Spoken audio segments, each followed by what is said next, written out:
Assalamualaikum warahmatullahi wabarakatuh. Saya Prandiska Nurfitasya dari Fakultas Ekonomi Prodi Akuntansi Universitas Negeri Semarang. Saya akan menjelaskan sedikit tentang perseroan terbatas, mata kuliah hukum bisnis dari sumber buku Indonesia Business Law. Pertama, kita harus mengetahui terlebih dahulu mengenai pengertian perseroan terbatas atau PT. Perseroan terbatas dalam bahasa Belanda adalah Naamloosvennootschap, yaitu suatu badan hukum yang memiliki modal terdiri dari saham-saham yang pemiliknya memiliki bagian sebanyak saham yang dimilikinya. Karena modalnya terdiri dari saham-saham yang dapat diperjualbelikan, maka perubahan kepemilikan perusahaan dapat dilakukan tanpa perlu membubarkan perusahaan. Untuk menjadi badan hukum, PT harus memenuhi persyaratan dan tata cara pengesahan. Pengesahan PT diatur dalam UU PT atau Undang-Undang Perseroan Terbatas, yaitu pengesahan dari Menteri Hukum dan HAM Republik Indonesia. Tata caranya antara lain dengan pengajuan dan pemeriksaan nama PT yang akan didirikan, kemudian pembuatan anggaran dasar, selanjutnya pengesahan anggaran dasar oleh Menteri. Kekayaan PT terdiri dari modal dalam bentuk saham, dan para pendiri PT berkewajiban mengambil bagian modal dalam bentuk saham. Para pendiri PT juga akan mendapat bukti surat saham. Tanggung jawab para pemegang saham hanya pada modal atau saham yang dimasukkannya ke dalam perseroan atau limit liability. Dalam segala hutang perseroan tidak dapat ditimpakan kepada harta kekayaan pribadi para pemegang saham, melainkan hanya sebatas modal saham para pemegang saham itu yang disetorkan kepada perseroan. Selanjutnya, syarat pendirian PT atau perseroan terbatas. Adapun syarat umum pendirian perseroan terbatas, antara lain, pertama, fotokopi KTP para pemegang saham dan pengurus minimal 2 orang. Yang kedua, fotokopi KK penanggung jawab atau direktur. Ketiga, nomor NPWP penanggung jawab. Keempat, pas foto penanggung jawab ukuran 3x4 atau sebanyak 2 lembar berwarna. Kemudian yang kelima, fotokopi PBB tahun terakhir sesuai domisili perusahaan. Keenam, fotokopi surat kontrak atau sewa kantor atau bukti kepemilikan tempat usaha. Ketujuh, surat keterangan domisili dari pengelola gedung jika berdomisili di gedung perkantoran. Kedelapan, surat keterangan RT atau RW. Hal ini dibutuhkan untuk perusahaan yang berdomisili di lingkungan perumahan, khusus luar Jakarta. Kesembilan, kantor berada di wilayah perkantoran atau plaza, atau ruko, atau tidak berada di wilayah pemukiman. Dan yang terakhir, yang ke-10 yaitu siap disurvei. Untuk prosedur pendirian PT atau perseroan terbatas, pendiri PT terdiri dari 2 orang atau lebih. Para pendiri PT datang ke kantor notaris, meminta dibuatkan akta pendirian PT. Yang disebut akta pendirian adalah termasuk di dalamnya anggaran dasar dari PT yang bersangkutan. Bisa juga apabila para pendiri merasa tidak sanggup untuk membuat anggaran dasar tersebut, maka pembuatan anggaran dasar dapat diserahkan kepada notaris yang bersangkutan. Selanjutnya, setelah pembuatan akta telah selesai, maka notaris mengirimkan akta tersebut kepada Kepala Direktorat Perdata Departemen Kehakiman, atau akta pendirian tersebut juga dapat dibawa sendiri oleh para pendiri PT untuk meminta pengesahan dari Menteri Kehakiman dengan membawa surat pengantar dari notaris yang bersangkutan. Nah, apabila penelitian akta pendirian PT tidak mengalami kesulitan, maka Kepala Direktorat Perdata atas Departemen Kehakiman mengeluarkan surat keputusan pengesahan akta pendirian PT yang bersangkutan. Akta pendirian yang sudah mendapat pengesahan dan surat keputusan pengesahan dari Departemen Kehakiman kemudian dibawa ke kantor kepaniteraan pengadilan negeri yang mewilayahi domisili perseroan terbatas untuk didaftarkan. Kemudian, panitera mengeluarkan surat pemberitahuan bahwa akta pendirian PT sudah didaftar pada buku register PT. Akta pendirian PT dan surat keputusan pengesahan dibawa ke kantor percetakan negara untuk ditambahkan dalam berita negara Republik Indonesia. Sesudah pendirian PT tersebut diumumkan dalam tambahan berita negara Republik Indonesia, maka PT atau perseroan terbatas yang bersangkutan sudah sah menjadi badan hukum. Selanjutnya, kita move on ke pembagian perseroan terbatas, terdiri menjadi 3 bagian, diantaranya yang pertama, PT terbuka, kedua, PT tertutup, dan yang ketiga adalah PT kosong. PT terbuka, yaitu perseroan terbuka, adalah perseroan terbatas yang menjual sahamnya kepada masyarakat melalui pasar modal atau go public. Jadi, sahamnya ditawarkan kepada umum, diperjualbelikan melalui bursa saham, dan setiap orang berhak untuk membeli saham perusahaan tersebut. Selanjutnya, yang kedua, PT tertutup, yaitu perseroan tertutup adalah perseroan terbatas yang modalnya berasal dari kalangan tertentu, misalnya pemegang sahamnya ini dari kerabat dan keluarga saja, atau kalangan terbatas dan tidak dijual kepada umum. Dan yang ketiga yaitu PT kosong. PT kosong atau perseroan kosong adalah perseroan terbatas yang sudah tidak aktif menjalankan usahanya dan hanya tinggal nama saja. Selanjutnya yaitu struktur permodalan pada perseroan terbatas. Perseroan mempunyai kekayaan sendiri yang terpisah dari kekayaan masing-masing pemegang saham perseroan.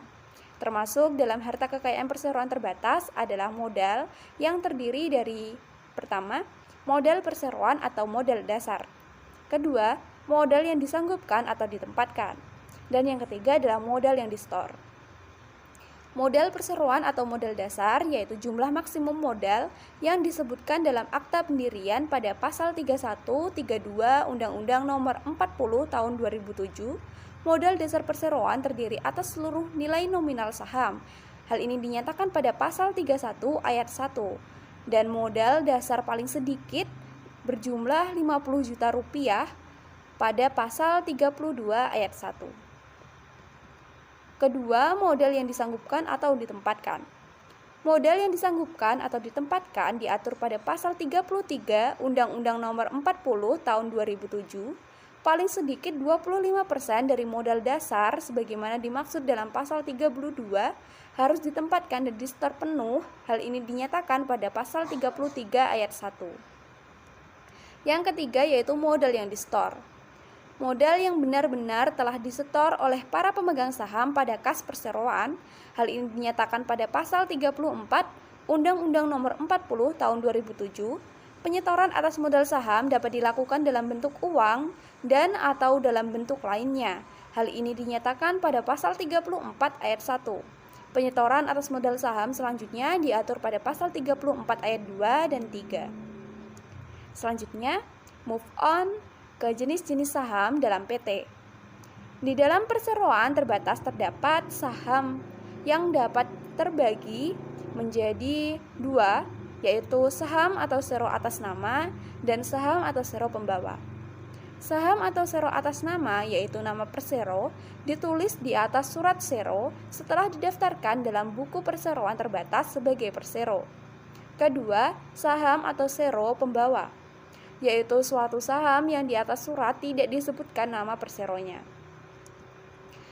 Dan ditinjau dari hak-hak paten, saham dapat terbagi lagi menjadi beberapa bagian, yaitu yang pertama saham atau sero biasa, kedua saham atau sero preferen, dan yang ketiga saham atau sero kumulatif preferen. Saham atau sero biasa yaitu sero yang biasanya memperoleh keuntungan atau dividen yang sama sesuai dengan yang ditetapkan oleh rapat umum pemegang saham. Yang kedua, saham atau sero preferen, yaitu sero preferen ini selain mempunyai hak dan dividen yang sama dengan sero biasa, juga mendapat hak lebih dari sero biasa. Kemudian yang ketiga, saham atau sero kumulatif preferen, yaitu sero kumulatif preferen ini mempunyai hak lebih dari sero preferen. Bila hak tersebut tidak bisa dibayarkan pada tahun sekarang, maka dapat dibayarkan pada tahun berikutnya. Kemudian, kita akan membahas mengenai hak, kewajiban, dan wewenang pemegang saham. Hal ini dinyatakan dalam ketentuan pasal 51, 52 Undang-Undang Nomor 40 Tahun 2007. Mengatur mengenai hak pemegang saham yang berbunyi pasal 51, pemegang saham diberi bukti pemilihan saham untuk saham yang dimilikinya. Pasal 52 ayat 1, saham memberikan hak kepada pemiliknya untuk menghadiri dan mengeluarkan suara dalam RUPS. menerima pembayaran dividen dan sisa kekayaan hasil likuidasi, menjalankan hak lainnya berdasarkan undang-undang ini. Kemudian pasal 52 ayat 2, ketentuan sebagaimana dimaksud pada ayat 1 berlaku setelah saham dicatat dalam daftar pemegang saham atas nama pemiliknya. Setiap pemegang saham berhak mengajukan gugatan terhadap perseroan ke pengadilan negeri apabila dirugikan karena tindakan perseroan yang dianggap tidak adil dan tanpa alasan wajar sebagai akibat keputusan RUPS, direksi, dan atau Dewan Komisaris. Pasal 61 ayat 1. Kemudian, setiap pemegang saham berhak meminta kepada perseroan agar sahamnya dibeli dengan harga yang wajar apabila yang bersangkutan tidak menyetujui tindakan perseroan yang merugikan pemegang saham atau perseroan. Pasal 62 ayat 1. Kemudian, dalam hal anggaran dasar, mengharuskan pemegang saham penjual menawarkan terlebih dahulu sahamnya kepada pemegang saham, klasifikasi tertentu atau pemegang saham lain. Dan dalam jangka waktu 30 hari, terhitung sejak tanggal penawaran dilakukan ternyata pemegang saham tersebut tidak membeli, pemegang saham penjual dapat menawarkan dan menjual sahamnya kepada pihak ketiga. Selanjutnya, organ perseroan. Di dalam perseroan terbatas juga sudah tentu terdiri dari bagian-bagian atau organ atau kelompok diantaranya. Yang pertama, rapat umum pemegang saham atau RUPS. RUPS atau rapat umum pemegang saham yaitu organ perseroan yang mempunyai wewenang yang tidak diberikan kepada Dewan Komisaris atau direksi dalam batas yang ditentukan dalam undang-undang atau anggaran dasar. Wewenang tersebut adalah yang pertama, mengangkat dan memberhentikan direksi atau Dewan Komisaris. Kedua, menyetujui penggabungan, peleburan, pengambil alihan atau pemisahan. Ketiga, menyetujui pengajuan permohonan agar perseroan dinyatakan pailit. Keempat, menyetujui perpanjangan jangka waktu berdirinya perseroan. Kelima, mengubah anggaran dasar. Dan yang keenam, membubarkan perseroan. RUPS ini terbagi menjadi dua, yaitu RUPS tahunan dan RUPS luar biasa. RUPS tahunan adalah wajib diadakan dalam jangka waktu paling lambat 6 bulan setelah tahun buku berakhir. Kemudian RUPS luar biasa diadakan setiap waktu berdasarkan kebutuhan untuk kepentingan perseroan. Isi di dalam RUPS atau rapat umum pemegang saham yaitu diantaranya yang pertama, menentukan direksi dan pengangkatan komisaris. Kedua, memberhentikan direksi atau komisaris. Ketiga, menetapkan besar gaji direksi dan komisaris. Keempat, mengevaluasi kinerja perusahaan. Kelima, memutuskan rencana penambahan pengurangan saham perusahaan. Keenam, menentukan kebijakan. Dan yang ketujuh, mengumumkan pembagian laba atau dividen. Kemudian, organ yang kedua yaitu direksi. Direksi adalah organ perseroan yang bertanggung jawab penuh atas pengurusan untuk kepentingan dan tujuan perseroan serta mewakili perseroan baik di dalam maupun di luar pengadilan. Tugas seorang direksi yaitu menjalankan pengurusan harian perseroan dan dalam menjalankan pengurusan tersebut, direksi memiliki kewenangan untuk bertindak atas nama perseroan. Direksi dalam menjalankan tugasnya akan dibantu oleh manajer.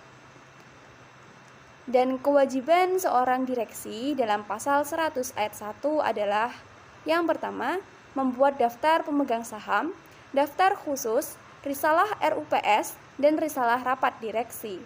Yang kedua, membuat laporan tahunan sebagaimana dalam pasal 66 dan dokumen keuangan perseroan sebagaimana dimaksud dalam undang-undang tentang dokumen perusahaan. Dan yang ketiga, memelihara seluruh daftar, risalah, dan dokumen keuangan perseroan. Direksi juga memiliki kewenangan, diantaranya yaitu yang pertama, direksi berwenang dan bertanggung jawab menjalankan pengurusan perseroan untuk kepentingan perseroan dan sesuai dengan maksud dan tujuan perseroan. Hal ini dinyatakan pada pasal 92. Yang kedua, yaitu direksi berwenang untuk mewakili perusahaan baik di dalam maupun di luar pengadilan. Hal ini dinyatakan pada pasal 98. Kemudian kewenangan yang ketiga yaitu direksi bertanggung jawab atas seluruh kewajiban yang tidak terlunasi dari harta pilot tersebut. Hal ini dinyatakan pada pasal 104 ayat 2. Kemudian, organ yang ketiga yaitu Dewan Komisaris. Dewan Komisaris yaitu organ perseroan yang bertugas melakukan pengawasan secara umum dan atau khusus sesuai anggaran dasar perseroan serta memberikan nasihat kepada direksi.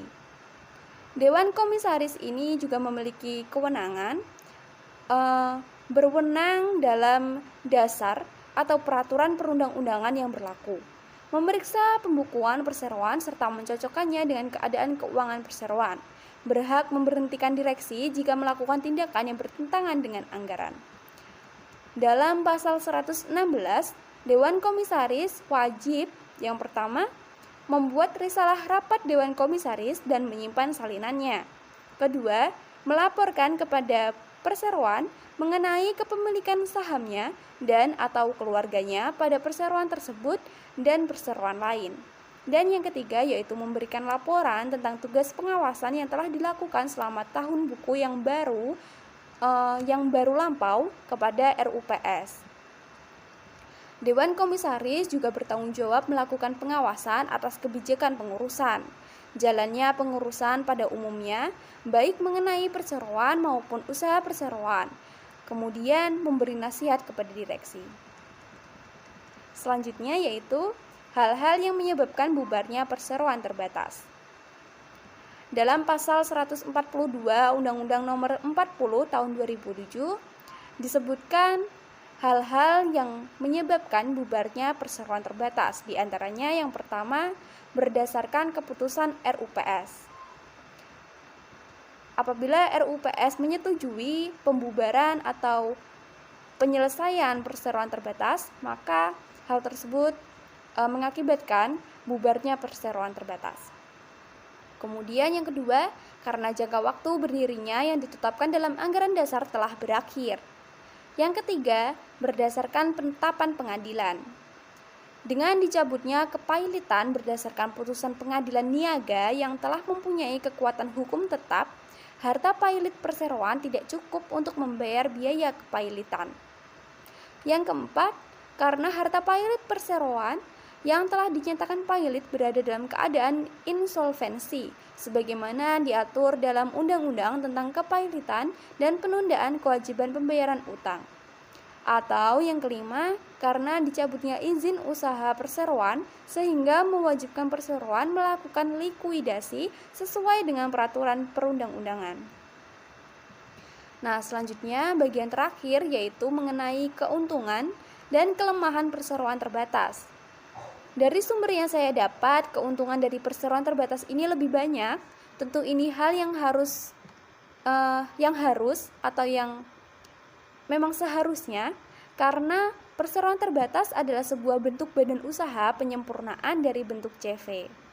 Nah, keuntungannya ini antara lain yang pertama, kewajiban terbatas.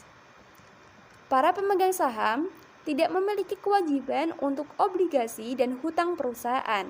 Akibatnya, kehilangan potensial yang terbatas tidak dapat melebihi dari jumlah yang mereka bayarkan terhadap saham.